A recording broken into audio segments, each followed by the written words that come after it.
I completely ghosted my whole family and fiancé after what my own sister did. Listen, my life was all rainbows until my fiancé asked to marry me at 21. He's like my sunshine, and our families are basically joined at the hip. We've been tight since preschool, dinner together every day, celebrating our dating saga, a whole love story. Everything was smooth until my sister Nikki, the ice queen, randomly decided we should go clubbing to patch up our distant sisterhood. Weird, right? But I agreed. Fast forward, clubbing was not my scene, but I let loose after a few drinks. Plot twist. Nikki spots a guy, wants to climb him like a tree, but he's not into her. Instead, he wants my number. And the drama begins. I'm waiting for Nikki forever after she went into the bathroom, feeling dizzy, and I decided to cab it home. Ran into a friend of hers who offers a ride. Then, blackout. Woke up on a sofa, phone flat, at Nikki's friend's place. He explains the cab blackout saga. Returned home thinking they'd be worried, but my fiancé's parents, Nikki, everyone who was there, accused me of cheating. Nikki, with her evil grin, showed pics where the guy's hand is on my back. My fiancé lost it. Family disowned me. I was homeless and heartbroken. I couldn't believe it, and I began to feel depressed. I blocked them and gave the ring back. A friend hooked me up with a job and a place. Worked hard, upgraded from a tiny apartment to a sweet condo, but the restaurant grind continued. 2 years solo until ex-fiancé knocks on my door, dropping bombshell news. Nikki's married and spilled the beans. She made up the whole cheating mess because she found love. Now, I'm torn. Do I forgive the family that ditched me? Wounds hurt, trust got wrecked. Standing at the crossroads of, should I take them back or not? It's a messy love drama. For real. What would you do? Share this post and let me know. When I was a kid, my dad kept a second family in our basement. Growing up, my dad's mysterious basement visits were my norm. His second family, a hidden world I thought everyone shared. As I grew older, curiosity overcame me, prompting a question to my mom that would shatter the illusion of my childhood. Leela, my dad's secret daughter, lived confined in the basement, and I initiated a friendship. In the quiet moments between my life and hers, we exchanged whispers, creating a bond that blurred the lines between my ordinary life and her hidden existence. However, my youthful fear led me to abandon Lila. The knocking, once a subtle secret, intensified, echoing through the hallways and disrupting my life.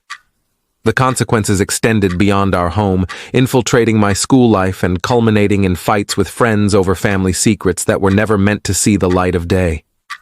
Everything changed with a revelation about Lila's tragic fate. My dad's hidden family emerged from the shadows, each member bearing scars both visible and unseen. We became a unique, interconnected family, navigating the complexities of shared secrets and reconciling with the past. Now, as an adult, I cherish the freedom and opportunities I once took for granted. The front door is no longer an obstacle, and when I visit, the knocking has been replaced by open arms. Gratitude fills my heart as I recognize the chance to love and be loved by those who were once concealed in the shadows of our hidden lives. My half-sister completely ruined my life. Should I get revenge? I am a female 20, and this happened when I was around 17 years old. Short backstory, my parents never got together, so I had to go live with my dad and his wife and 2 daughters at the age of 8. There was not much of a huge age difference between the girls and I, only 7 months with the first one, and 1.5 years with the second. They always had some sort of animosity towards me, but I always made excuses for the way they treated me and blamed myself. Skip to 2020. I started dating a guy while having strict African parents, so I tried to keep it a secret even though it was not a big deal. My half-sisters and stepmother got wind of this, and they started to plot a way to get me chased out of the house. They first tried to set me up and failed. Then they went to my father and told him that I was skipping school to go to my boyfriend, doing drugs, and even prostitution, And with time, my father believed it.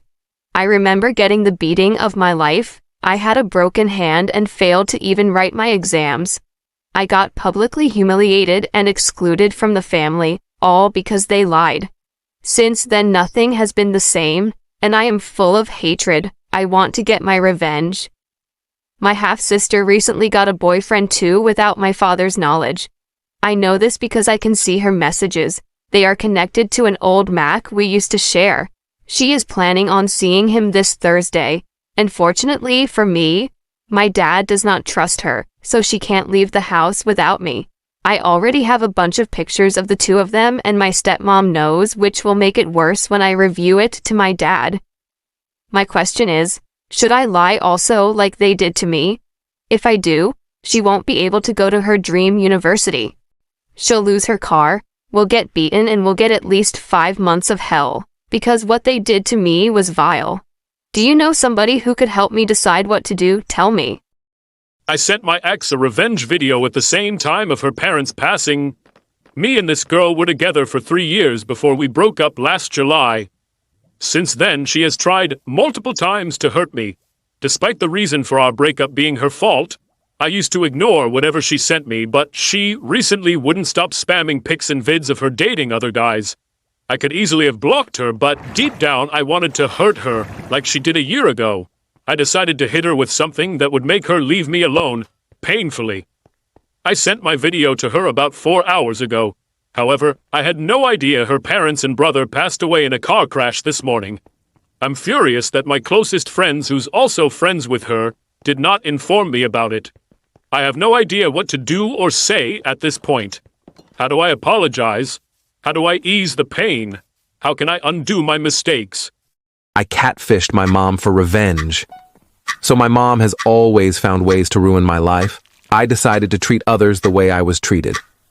That's how the saying goes, right? Anyways, I made a fake Instagram account and a very believable stupid-ass story my single desperate mom took, and it worked. I was at the beach with my dad for a week and got a brilliant 3 a.m. idea to catfish my mom. I got a bunch of Pinterest pictures of a hot dude at her standards, and they were all believable. My plan was to catfish her and break her heart back. Nothing breaks her heart than breakups. It was a little weird, but my friends loved the idea.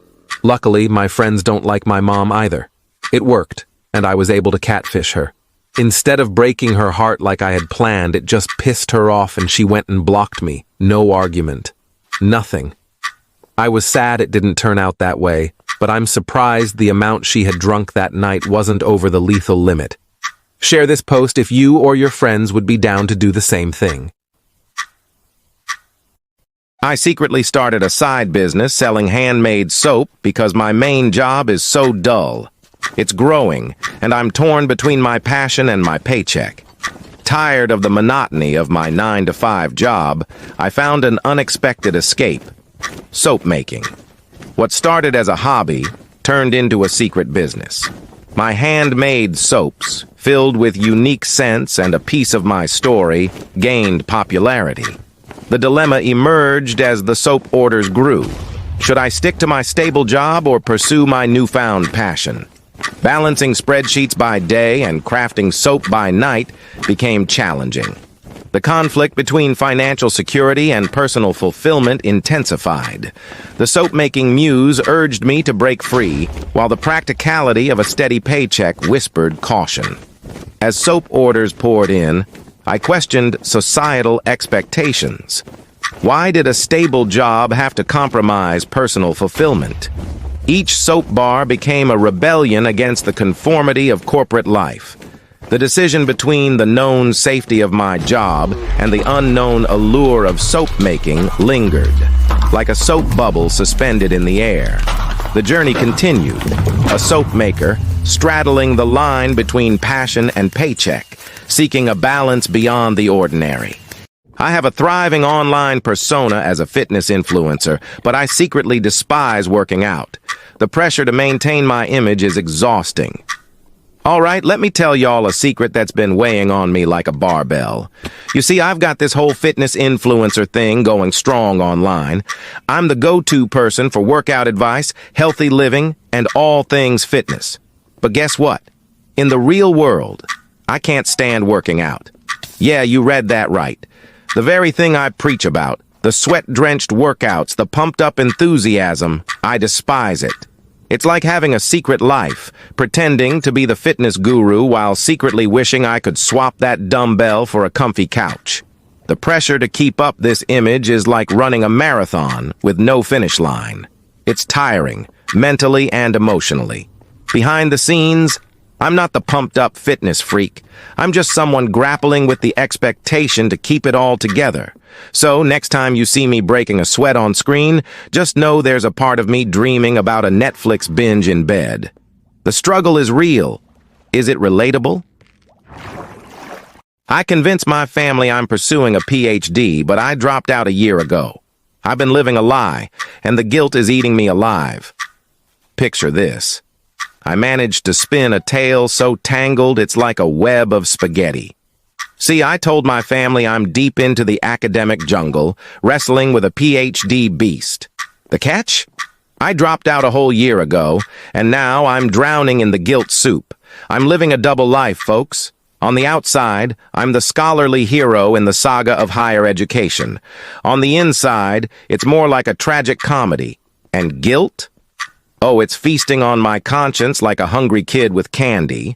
Every family gathering becomes a theater production where I wear my academic mask and play the part. But behind the scenes, it's a one-person show of guilt. Starring yours truly. I've crafted a masterpiece of deception, and it's a heavy burden to bear. So, while they celebrate my academic endeavors, I'm haunted by the ghost of my dropped-out past. The guilt? It's not a knock on the door. It's a sledgehammer smashing through the walls of my conscience. The confession? Well, it's like pulling back the curtain on the grand performance. I'm caught in a whirlwind of lies, and the guilt? It's a storm that shows no sign of calming down. I've been pretending to enjoy my partner's obsession with hiking and nature. Truth is, I'd rather binge watch Netflix in bed. Okay. Lean in because I'm about to confess a secret that's been nestled in the folds of my relationship. You see, my partner is an absolute nature enthusiast. We're talking about someone who's got an indescribable passion for hiking that's contagious. They're all about conquering peaks, navigating through dense forests, and embracing the serenity of the great outdoors. Now, here's where the plot thickens. I've been playing a role, a character in this outdoorsy saga that I'm not entirely cast for. Picture me with a bright smile, eagerly planning hiking trips, and nodding with enthusiasm as my partner gushes about the wonders of nature. Yes, that's me on the surface. Nature lover extraordinaire. But the truth? Oh, the truth is a cozy, intimate affair with my bed, Netflix, and a fluffy blanket. While my partner dreams of scaling mountains, I dream of the next series to binge watch. Our cozy bed becomes a fortress, protecting me from the elements, and the glow of the TV screen becomes my campfire. So, as my partner pores over trail maps and envisions the scenic beauty of untouched landscapes, I'm crafting my own narratives, engrossed in the characters on the screen. It's a secret I've held close, an undercover life thriving in the shadows of our adventurous escapades. The landscapes we explore together have no inkling of my clandestine Netflix devotion, and I intend to keep it that way. Do you know that feeling?